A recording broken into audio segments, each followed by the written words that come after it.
let us talk about this article. So this is a classic. I was actually looking to see if I could find this on the internet. But in celebration of the Abbott brothers, I figured we would read some of this Guitar World magazine. This is from 2004, like a few months before Dimebag met his tragic end. And I thought this was interesting because he kind of like is still mad at Phil. And I think that's kind of the vibe I got from all the like the Damageplan stuff is kind of like just like fuck you Phil type shit, you know, which I don't blame them for. But so anyway, well, on that note too, it's interesting because that's a lot of the reason, like the propaganda people thought why Dimebag was killed. But reality is it's like the dude was just insane and like thought Pantera stole his music or something. Or Dimebag stole his riffs or some shit. Yeah, I think a lot of people thought that Phil talking shit in the press that's what I mean. Is what like made that guy go after Dime, but it's not the truth. The guy was like a paranoid schizophrenic who just loved Pantera. And also, again, it's like, dude, why wouldn't he go after Phil if the band was stealing his lyrics? Yeah. Like, why didn't he find Phil? Why did he go after the boys? Like, they didn't write any of those lyrics. Fuck. Anyway, mental illness. From the ashes of Pantera rise Damageplan. So this is from, just to show you guys, this is Guitar World magazine. Oh yeah. March of 2004. So this is a 21 plus year old article by Mr. Nick Bocat. To usher in a new golden age of power. So from the ashes of Pantera rise Damageplan to usher in a new golden age of power, groove, and metal. In an exclusive interview, legendary guitarist Dimebag Darrell tells the whole truth and nothing but the truth, so help him God. So Dimebag Darrell roars as he showers a delighted fan with a fistful of freshly minted guitar picks that bear the name of his new group, Damageplan. The recipient, who has waited hours in the bitter cold to meet his hero, cocks back his head and catches several of the plastic trophies in his mouth. "Goddamn, son," Dime exclaims as he and the watching throng whoop with raucous approval. "I'm hooking you up with one of my signature Dunlop wah pedals for that move." As the guitarist hands over a freshly signed Dimebag Crybaby from Hell, the overwhelmed fan drops to his knees in classic I'm Not Worthy fashion. Laughing heartily, Dime rewards him with what he calls a black tooth grin, a slug of Seagram 7 with a splash of Coke, then gets suitably animated with the man for a couple of photos before sending him off in a euphoric daze. Such scenes of comic mayhem are commonplace on this December day at Dime's Dunlop-sponsored in-store appearance at the Sam Ash store in Carl Place, New York. So this must have been so the article was probably, the interview and shit was done in December of 2003, but it wasn't published until 2004. That's how we used to read back in my day, son. Yeah. We used to have to wait for like 3 months for people to get shit to print. Imagine how it was before the 90s too. Holy shit. Like, oh, you gotta like, it's not like the internet. We're so spoiled. Anyway, despite sub-zero conditions, hundreds of fans happily stand outside for hours without complaint for a moment of FaceTime with the former Pantera guitarist. The goateed one obliges by signing everything thrown in front of him: CDs, guitars, posters, pedals, for more than 5 hours straight, refusing to stop until the last person in line is satisfied. Throughout the signing, cuts from Newfound Power, the forthcoming debut album from Damageplan, Dime's post-Pantera project, blare through the store's speakers. The fans waste no time voicing their approval for the new music, a ferocious mix of hard metal and melodic hooks that features Dime's brother and former Pantera bandmate Vinnie Paul on drums, Bob Zilla on bass, and one-time Rob Halford guitarist Patrick Lackman on vocals. While the music pumps, fans pepper Dime with questions. When does the record come out? When will you guys start touring? A few, however, simply ask what everyone wants to know. What the hell happened to Pantera? How did the little band from Texas that grew to become one of metal's most respected and revered outfits just suddenly fall apart? As most metal fans know, Pantera have been strangely silent since the release of... You guys, I can't believe you guys are not holding me accountable, but we're talking about Pantera. Ride my rocket, let me out. Ride my rocket.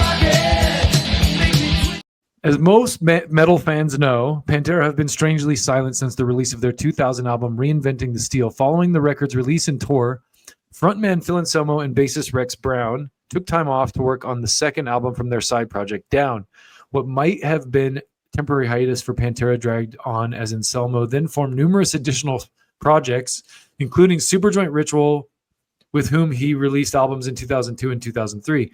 Throughout the break, Dime and Vinny remained optimistic that Anselmo and Brown would return to the fold to begin work on a new Pantera project, but as 2003 dawned, the brothers accepted the obvious. In March 2003 issue of Guitar World, Dime announced to Pantera's fans that Pantera were history and that he and Vinny were forming Damageplan. Guitar World proudly turns the mic over to Dimebag Darrell, who tells the full story of Pantera's untimely demise and how Damageplan rose from its ashes. Are you guys ready for this? I'm ready. Yeah. We went down the fucking rabbit hole on this one. Hell yeah. Guitar World, Phil has been quite vocal about what happened to end Pantera, but you've been fairly tight-lipped on the subject. What's the story from your side, Dimebag? It's totally a fucked up situation. That's the story. In fact, it's a goddamn novel. I first started to deal with this subject in Guitar World when I released my statement about what was going on, and I want to end it here too. I don't intend on this spiraling into some cheap-ass, smack-talking Jerry Springer type bullshit either. Damn. Yeah, to be honest with you, I don't like to have to go into this at all. But I'm going to step up to the plate and tell the truth because I firmly believe that the Pantera fans deserve an honest answer about what went down and broke this thing apart. They've been awesome to us, and I want to let them know, first and foremost, that me and my brother never let them down. I mean, fuck, we would never start an army that would kill for us and then up and betray them. Never. We're embarrassed about what happened, but we had no control over it. We tried every goddamn angle we could to make things right, but we couldn't.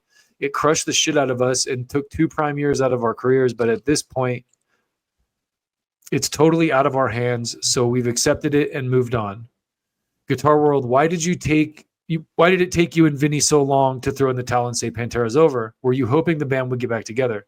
See, and this is why I think, if Vinny, I'm sure if Vinny and Darrell were still alive, they'd be, it would be the full band. Yeah.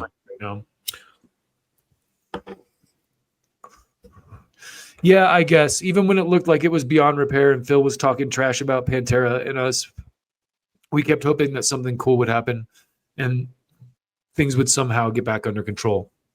Even though we had a bunch of really fucking great times with that dude, he was always doing something to rock the boat. That's a big reason why it took us so long to figure out what was really up. We just hoped and prayed that the hell we were going through was another bump in the road. Even though Phil wouldn't take our phone calls and blew off everything else that we did to try and put the group back together, hell, we even arranged a meeting in New York with the president of Elektra to see what it would take.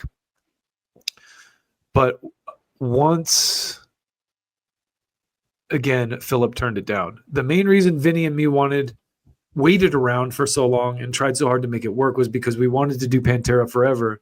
We were the heart and soul of that band, and it meant everything to us. Like I've said in Guitar World before, we honestly thought we were going to be the Rolling Stones of heavy metal, but I guess 2 other dudes in the band didn't see the same value in what we built together and chose a different road. And as you can see from how things have panned out, the path they took was a pretty destructive one. I wonder if there's money shit involved. Like, yeah. I would almost bet money that because Darrell and Vinny owned the name or something, like they were taking like a larger cut of the profit or something, and like the other guys got mad about it. Maybe could be. I don't know. I mean, it's speculation. Maybe not. But it makes me wonder. Throw it out there. I mean, why not? Yeah. Let's start rumors. Hey, fuck, they're dead. They can't respond. No, I'm kidding. I'm kidding. Of course.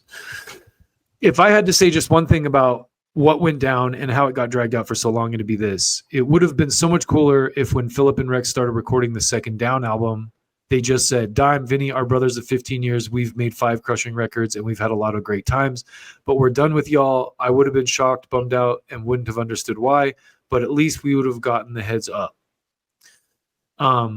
So that's kind of, it's I wonder if obviously the down thing kind of upset them too. I mean, to his credit though, it's like, why wouldn't they just say, hey, we're going to take a sidebar for a couple years and do this. Like, you guys do your thing. Yeah. Well, again, there's a lot of media shit in between them too that like kind of got blown out of proportion. Yeah. Damn, look what it's headed for. Sometimes when you're driving at 150 miles an hour, you don't have time to see the wall you're about to smash into. I don't dig the way the breakup went down or the reasoning behind it, but I'm glad it gave me the chance to watch the replay. recognize the warning signs, see all the mistakes that went down, learn from them, and make sure history doesn't repeat itself. The other good thing that came out of all this is Damageplan. The way I look at it, the misery of the last 2 years was a test, a big motherfucking test to see if I got the guts, the balls, and the willpower to pick myself up, face what happened, and overcome it instead of running from it or cowering from it. So Guitar World says, were you against Phil's numerous side projects because you were afraid that a conflict of interest might result? And Dimebag says, hell no. In fact, we helped Phil get the green light for Down and Superjoint Ritual Records. He wasn't getting the okay from our record label to put those records out. So he started threatening to quit the band if he couldn't do them. I said, look, man, I'm your brother. I'll help you with anything. You don't have to threaten us. I've always gone to bat for him, and so has Vinny. And that's what we did. We played a big role in getting him cleared so he could do this thing and get it off his chest so we could get back to rocking with Pantera and everything would be cool. Ironically, one of the main things he said up front was, I don't even care to tour with any of those bands, Down or Superjoint. And I just think the world needs to hear it. And I was very respectful of that because I know how it feels when you write something that you believe in and you want people to hear it. So we got him cut loose, and Rex happily went along for the full meal deal. So Guitar World says, in a recent interview in another magazine, Phil said you've changed and that you have a problem with him he doesn't understand. And Dime says, if you look at the Pantera home videos, you can see that I'm the same dude in 3 Watch It Go that I was in the first video shot some 8 years earlier. And I still am today. I have the same love for life in my heart. My drive is still there. The same reason, the love of music, the love of playing guitar, and the love of jamming for people and interacting with the fans. And my brother's the same way. Anyone who's heard Phil's recent radio interview, which is all over the internet, or seen him hosting on MTV speaking 3 octaves down, hardly able to talk or keep his eyes open. This is where Dime kind of like accuses him of being on drugs. You know, for some time now, he's obviously been around people that accept that, as opposed to being around me and Vinny, who have different standard level. I tried to get through to him and help him because I truly love the dude, but it's impossible to connect with someone in that state. And that's when I became the enemy in his mind. Some people like to compare hard drugs to people who like to party on alcohol. But look, man, one's legal and one's illegal. And there's a reason for that. So for the record, I've never even snorted cocaine. I've never done crank. I've never ever smoked crack. And I never ever done heroin. It just plain grosses me out. I've seen too many motherfuckers go down in flames because of that shit. Guitar World, you've always struck me as a positive person. Have you found that anything good has come out of this lengthy nightmare? And Dimebag says, yeah, 2 things. One was I got the time to sit back, look at the band, reflect on it, and go, look what it's headed for. Sometimes when you're driving 150 miles an hour, you don't have the time to see the wall you're about to smash into. I don't dig the way the breakup went down or the reasoning behind it, but I'm glad it gave me a chance to watch the replay to recognize the warning signs and see all the mistakes that went down, learn from them, and make sure history doesn't repeat itself. It is kind of, I don't know, lame that they are kind of talking shit about his drug shit. Well, that's what I'm saying, because it's like, okay, yes, alcohol's legal, but like, you know, like there's a whole history behind that. Right. Like, it's legal because some people were making money. Anyway. Yeah. So the other good thing that came out of this was Damageplan. The way I look at it, the misery of the last 2 years was a big test to see if I got the guts, the balls, and the willpower to pick myself up, face what happened, and overcome it instead of running or cowering from it. All of us hit a point in life where we need resurrecting, and it's up to you to make it happen, straighten things out, and let go of the things that are fucked up. Where I sit, man, I'll never quit. I love music, and I love the fans too much.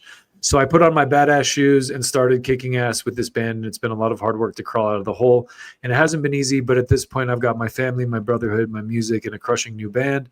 I've got everything back that was taken from me, and I'm in a good fucking place. What was once a miserable nightmare has bloomed into a very sweet, comfortable place. Amen.